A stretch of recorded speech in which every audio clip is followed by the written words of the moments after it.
Bonjour, voilà, aujourd'hui je vais vous présenter Les entrailles de New York de Julia Wertz aux éditions de l'Agrumes.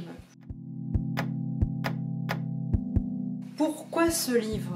Bon, ben d'abord, moi personnellement, j'aime beaucoup voyager et généralement je pars dans des îles. Il se trouve qu'en octobre dernier, je suis partie dans une île un peu exceptionnelle qui est celle de Manhattan et avec une appréhension parce que quand on aime la culture, le cinéma, la littérature, on a peur de ne pas retrouver le New York que l'on a parfois imaginé.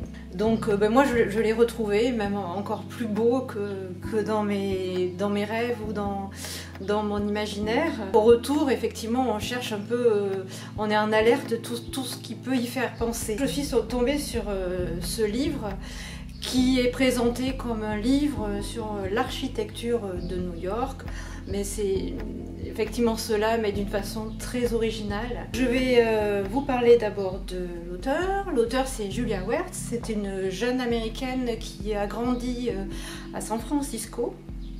Et en fait, elle s'est jamais sentie appartenir à la Californie. Elle a toujours eu qu'un désir, c'est de partir vivre à New York. Et le rêve, elle a pu le réaliser. Elle s'est installée à New York à 25 ans et elle y est restée une dizaine d'années. Donc pendant ces 10 ans, elle a produit des bandes dessinées autobiographiques où elle évoque ses problèmes d'addiction, mais avec beaucoup d'humour et d'autodérision. Et elle a dû malheureusement partir de New York. Son propriétaire l'a expulsée, et illégalement, dit-elle, et en fait elle s'est retrouvée à devoir vivre dans le grenier chez sa maman à côté de San Francisco. Et c'est là qu'elle s'est attelée à faire ce merveilleux ouvrage. Finalement, son livre de voyage personnel qu'elle nous livre là. Alors il y a autre chose dont je voulais vous parler, les livres ils ne se font pas tout seuls, il y a un auteur mais il y a aussi un éditeur, et là c'est les éditions de l'Agrumes. Un éditeur que je ne connaissais absolument pas et donc que je découvre, et c'est toujours un grand plaisir de découvrir un éditeur. Je me suis un peu renseignée, donc eux ils mettent beaucoup, ils mettent en avant le côté esthétique et le côté ludique des ouvrages, et ils ont une grosse collection de livres pour les enfants, des albums, et puis ils ont donc des BD avec un caractère récit, témoignage, autobiographique, avec une part toujours importante donnée à l'originalité du visuel.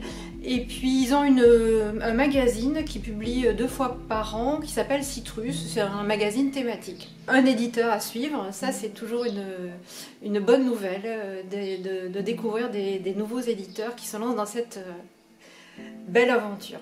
Le livre, alors, pourquoi je l'ai aimé?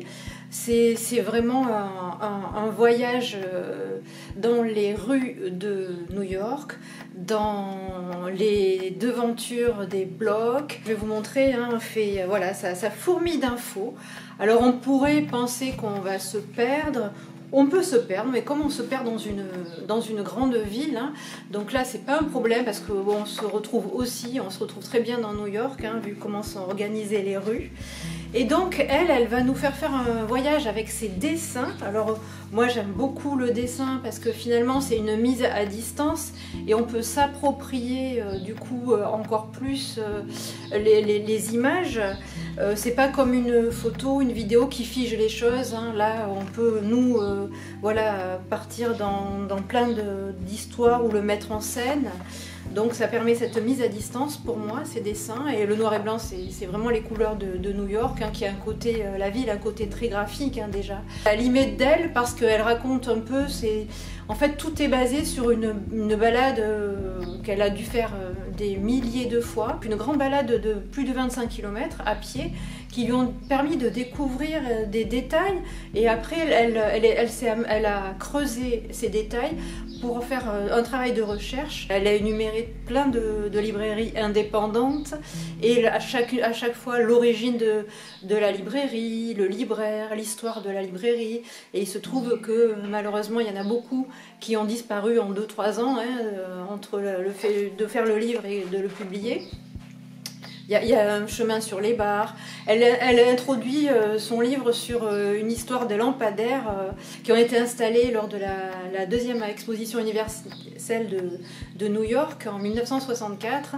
Donc il y a toute une série de lampadaires, des centaines. Donc après l'exposition qui a fait un flop magistral, on n'a plus su quoi en faire. Elle a fait tout un travail de recherche et curieusement, elle a trouvé des traces de ces lampadaires chez 2 amateurs d'art qui les conservent voilà, comme vraiment des objets iconiques d'art de cette période qui sont sûrement.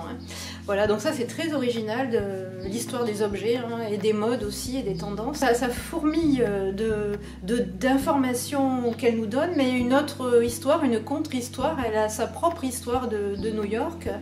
Donc New York qu'elle recherche, voilà, elle dit que quand elle se balade dans New York, sa balade en fait c'est dans le New York d'aujourd'hui, c'est rechercher les traces de New York d'hier. Voilà, c'est ce qu'elle nous fait vivre. Donc c'est un joli voyage d'aller-retour entre le temps présent et le temps passé. Moi j'ai vraiment bien aimé ce livre. On n'est pas obligé de le lire, voilà, d'un bout à l'autre, aucun intérêt. On prend des chapitres, voilà, ça peut être un portrait d'une cuisinière qui a empoisonné malgré elle plein de personnes en faisant sa cuisine dans un restaurant parce qu'elle était porteuse de la typhoïde. Voilà, c'est des portraits de personnages comme ça, un peu atypiques qu'elle nous dresse. Ça peut être l'histoire du métro, ça peut être le ramassage des déchets. Enfin, il y a plein de sujets comme ça, un peu qui ne sont généralement nulle part traités ailleurs. Voilà, donc c'est ça qui est intéressant et finalement nous on a envie de faire ce voyage à distance ou d'y aller, ou quand on y est allé de retrouver et d'y repartir aussi. Un livre vraiment avec multitude d'informations, de détails, avec aussi une structure narrative intéressante. Elle se met en scène, elle se raconte. Donc voilà, c'est vraiment ce qu'on appelle un roman graphique, ouais, ou un roman documentaire graphique finalement. C'est à mi-chemin entre l'un et l'autre.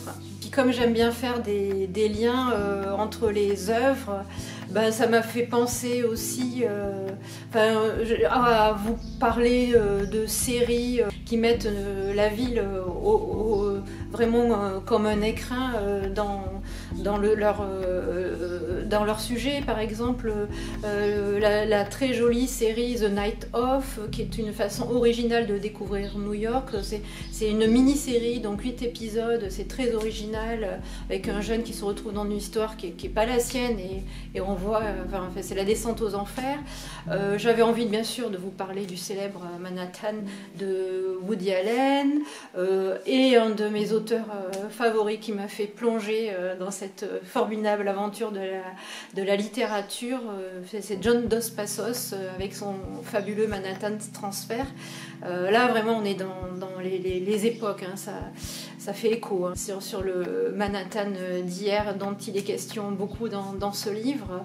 Voilà, j'avais envie comme ça d'ouvrir sur d'autres œuvres. J'espère que vous le découvrirez comme moi et que vous aurez le même plaisir que j'ai eu à découvrir cet ouvrage très original. Et puis vraiment bravo pour l'éditeur à se lancer dans cette aventure éditoriale et de nous faire découvrir le travail de cette jeune femme. Je vous dis au revoir, à bientôt d'une manière ou d'une autre. Au revoir.